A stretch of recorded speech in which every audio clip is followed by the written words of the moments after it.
दलितों जागो, समय करवट ले रहा है। जिस हुनरमंद ओबीसी समुदाय का मैं जिक्र कर रहा हूँ, दरअसल ये वही लोग हैं जो 10-15 साल पहले राजस्थान के पाली मारवाड़ जिले में गाय भैंस या भेड़ बकरियां चराते थे, छोटी खेती करते थे। साक्षर या 5वीं-8वीं से ज़्यादा इन्होंने पढ़ाई नहीं की। गांवों में निरंतर पड़ते अकाल तथा रोजी रोटी के संकट के मारे ये लोग गांव छोड़ दक्षिणी राज्यों की ओर चल पड़े। कल तक जो एक एक पैसे के मोहताज थे, वे अब करोड़ों अरबों से खेल रहे हैं, वो भी सिर्फ 10 से 15 साल में। आखिर इतने कम समय में इतना बदलाव कैसे आया, यह भी जानना जरूरी है। आज से कोई 60-70 साल पहले पाली व आसपास के जिलों के जैन समुदाय के लोग गांव छोड़कर दक्षिणी राज्यों की ओर व्यापार के लिए गए। वहां किराना, कपड़े, सोने चांदी आदि की दुकानें की, साथ में स्थानीय गरीबों को गहने गिरवी रखकर ब्याज पर पैसा देने का व्यापार किया। जैन समुदाय गत 50 साल में पूरे दक्षिणी राज्यों के मुख्य शहरों में फैल गया और अपना साम्राज्य स्थापित कर लिया। आज भी बेंगलुरु, मुंबई, चेन्नई, हैदराबाद, पुणे जैसे कई बड़े शहरों में इनका वर्चस्व है। अब ये जैन व्यापारी भारत के अलावा विदेशों में भी सफल व्यवसायी बने हैं। यदि भारत में ही तो छोटे व्यापारी की बजाय बड़े ज्वेलर्स बन गए हैं। जैनियों द्वारा जो छोटे व्यापार छोड़ गए, वे अब इन कम पढ़े लिखे पिछड़ों ने अपना लिए, जैसे किराना, कपड़ा, मिठाई, इलेक्ट्रिकल, मार्बल आदि। शुरू में इन्हें काफ़ी मुश्किलें आई, लेकिन आज इनका भी दक्षिणी राज्यों में उसी तरह का कब्जा है जैसे जैनियों का है। आपको यह जानकर ताज्जुब होगा कि अब पाली जिले के हर एक गाँव के औसत 100 करोड़पति और कुछ अरबपति है। पहले तो ये यदा कदा गाँवों में आते थे, लेकिन अब इनकी हवेलियाँ सुनी पड़ी है, जिनकी सफाई गांव में पीछे छूटे दलित कर रहे हैं। जिन कम पढ़े लिखे लोगों की मैं बात कर रहा हूं, वे राजस्थान के पाली, मारवाड़ व आसपास के जिलों में पिछड़ी जातियों से हैं, जिनमें सिरवी, कृषक या पशुपालक, खांची यानी तेली, खाती, कुम्हार, माली, रेवारी यानी भेड़ पालक प्रमुख हैं। इनमें सबसे ज़्यादा विकास सिरवी पशुपालकों ने किया है, जिनकी अनपढ़ औरतों गांवों में पूरे हाथों में चूड़ा पहनती थी, वे अब आए दिन हवाई जहाज़ से यात्रा करती है।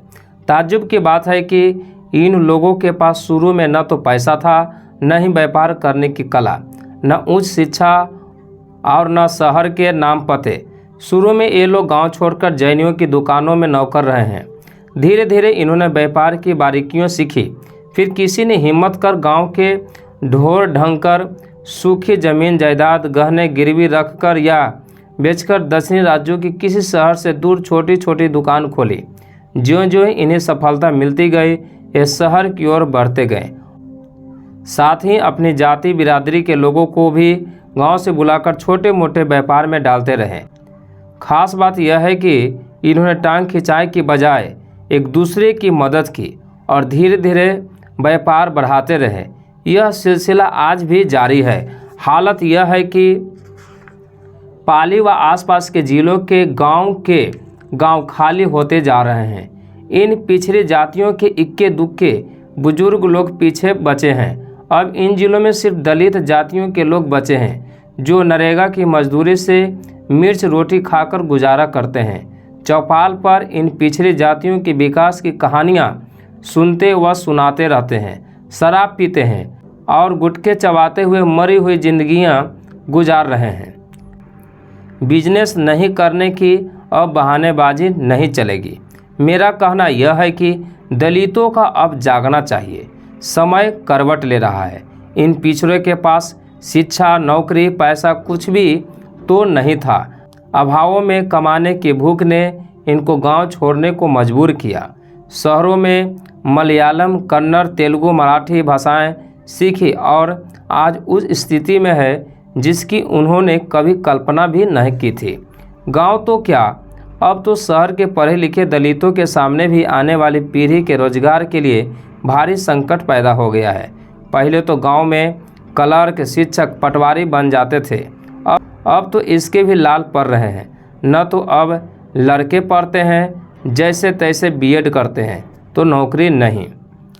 अब तो गांव में दलित बेरोजगारों की फौज तैयार हो रही है, जो न गांव छोड़ने को तैयार है और न ही मेहनत कर कोई छोटी दुकान खोलने को। बेचारी महिलाएं नरेगा की मजदूरी करती है और परिवार का गुजारा जैसे तैसे चल रहा है।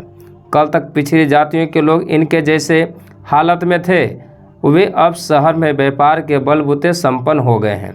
वे साल में 1-2 बार गांव आते हैं तो दलितों को धर्म के नाम पर सामूहिक खाना खिला देते हैं, स्कूलों में इनाम बांट देते हैं और गांव में बचे हुए दलित इन पिछड़ी जातियों के संपन्न लोगों की कहानियां सुनने सुनाने में ही अपने को धन्य मानते हैं।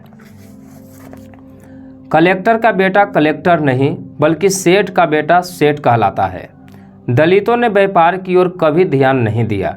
व्यापार से कई भावी पीढ़ियां का कल्याण होता है, जबकि सरकारी नौकरी से सिर्फ एक पीढ़ी का। व्यापारी का बेटा व्यापारी कहलाता है, आईएएस का बेटा कलेक्टर नहीं कहलाता है। एक सिंधी परिवार का ध्यान हमेशा इस ओर रहता है कि शहर की नई कॉलोनी में कहाँ दुकान खोली जाए, जबकि दलित हमेशा अखबारों में सरकारी वैकेंसी ढूंढता रहता है, जो आज के दौर में मिलना मुश्किल है। यही कारण है कि आज़ादी के बाद शरणार्थी बनकर आया सिंधी समाज आज पूरे भारत में आर्थिक रूप से संपन्न है। व्यापार की ताकत का एहसास इस बात से लगता है कि बड़े बड़े राजनेता व मंत्री भी व्यापारियों व उद्योगपतियों के आगे पीछे घूमते नजर आते हैं, लेकिन इस ताकत का दलितों को कभी एहसास नहीं हुआ और आज संकट में है। जब पढ़े लिखे उच्च अधिकारियों के बेटे बेटियों के लिए भी नौकरियां नहीं है तो फिर गांव के रामू मोची या मोहन मेहतर के संतान को नौकरी मिलना कितना मुश्किल होगा। अब दलितों के पास न खेती है और न व्यापार, न नौकरी है और न पैसा। माना कि दलितों के साथ समाज में भेदभाव होता है, विकास में थोड़ी रुकावट आती है, लेकिन अब पहले जैसा हालत नहीं है। यदि आप में लगन है तो व्यापार में बढ़ने से कोई रोक नहीं सकता। गांव में छुआछूत है तो शहर में आओ, यहाँ चाय की दुकान, रेस्टोरेंट व होटल खोलते समय कौन जाति पूछता है। शहर में किराना, कपड़ा या ज्वेलरी की शॉप में कोई भी जाति पूछकर नहीं आता है। अब बहानेबाजी नहीं चलेगी। एक दलित युवक जमीन बेचकर 5 लाख की रिश्वत देकर चपरासी लगने की ललायत रहता है, लेकिन 5 लाख में छोटा व्यापार शुरू करने की हिम्मत नहीं करता। मारवाड़ी पिछड़ी जाति के लोगों को दक्षिणी राज्य में व्यापार बढ़ाते समय किसी ने नहीं पूछा कि उसकी जाति क्या है। जब अनपढ़ पिछड़े सफल हो सकते हैं तो पढ़े लिखे दलित क्यों नहीं। एक कम पढ़ा नाई शहर में हेयर ड्रेसर की दुकान में रोजाना 1000 रुपये से कम नहीं कमाता है और सिर्फ एक कैंची चलती है। एक दर्जी शहर में टेलर या ड्रेस डिजाइनर बने महीने के भरपूर कमाई करता है, लेकिन दलितों को इसमें भी शर्म आती है।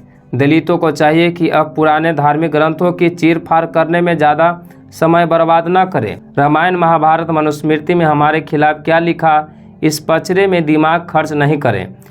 अब न हमारे कान में कोई शीशा भरता है और न ही ज़बरदस्ती मनुस्मृति पढ़ाता है। आए दिन तीर्थ यात्रा करने के लिए या मंदिरों में नाक रगड़ने के लिए कोई पंडित आपको पीले चावल नहीं भेजता है, वह तो आपको सपने में भी नहीं याद करता है। अब दलित खुद ही अंधविश्वास के मारे तथा बिना मेहनत किए धन प्राप्त करने के लिए मंदिर में नाक रगड़ने जाता है, तो इसमें पंडितों की क्या गलती। आज समय की ज़रूरत यह समझने की है कि हमारी मुक्ति का मार्ग मंदिर नहीं है, बल्कि उच्च शिक्षा व रोजगार के अच्छे साधन प्राप्त करना है। आज जिसके पास अर्थ है वही समर्थ है। आज दलित समाज वणिक व्यापार वर्ग के फैलाए बाजार का बहुत बड़ा ग्राहक बना हुआ है, जबकि संपूर्ण वणिक वर्ग दलितों के आरक्षण की खिलाफत करता है। मज़ेदार बात यह है कि आरक्षण का हवा ज़्यादा है। इसके विरोध में तो वणिक का बेटा आत्महत्या कर सकता है, लेकिन एक दलित द्वारा कपड़े की दुकान खोलने पर शुरू में हल्की ईर्ष्या जरूर होगी, लेकिन विरोध नहीं करेगा, बल्कि बाद में तो दलित भी वणिक के साथ व्यापारिक वर्ग में शामिल हो जाएगा। आज शहर के दलित शिक्षितों की नौकरियों की बदौलत क्रय शक्ति बढ़ी है, लेकिन इसका सारा लाभ वणिक वर्ग को जा रहा है। आए दिन होने वाले कामकाज, शादी ब्याह, त्यौहार, शिक्षा आदि किसी भी क्षेत्र में वह वणिक के चंगुल से नहीं बच पा रहा है। यदि दलित चाहे भी तो उसे दलित का दुकान नज़र आती जहाँ से वह खरीदारी कर सके। यानी दलितों की कमाई वणिकों के घरों में तो जाती है, लेकिन वणिकों के घर से एक पैसा भी दलितों की ओर नहीं आता। ऐसा व्यापार में वणिक का एक छत्र साम्राज्य होने का कारण है। आज शहर कस्बे बाजारों से भरे पड़े हैं। शहर के किसी भी कोने में चले जाइए, हर जगह आधुनिक मार्केट, शूज, कपड़े की दुकान, ब्यूटी पार्लर, जिम, रेस्टोरेंट और पानी पतासे की दुकानों से लेकर पान व डेयरी के बहुत सारे दुकानें नज़र आती है। लेकिन इस संपूर्ण बाजार तंत्र में दलित कहीं भी नज़र नहीं आता है। वह सिर्फ ग्राहक है, पैसा खर्च करने वाला ग्राहक। नौकरीशुदा दलित की कितनी भी तनख्वाह क्यों न बढ़े, वह किसी भी रूप में वणिक के जेब में ही जाएगी। ऐसे में दलितों को चाहिए कि वह छोटे बड़े व्यापार की ओर ध्यान दे। निजीकरण के दौर में यह दलित की संतान को जिंदा रखना है तो व्यापार की ओर ध्यान देना होगा। पैसे, गहना, मकान को भव्य बनाने, शराब, कुरीतियों व शादी ब्याह में ज़्यादा खर्च करने की बजाय बचत करें तथा अपने आसपास के परिवारजनों के कल्याण हेतु छोटा मोटा व्यापार शुरू करें। देखना सफलता जरूर मिलेगी।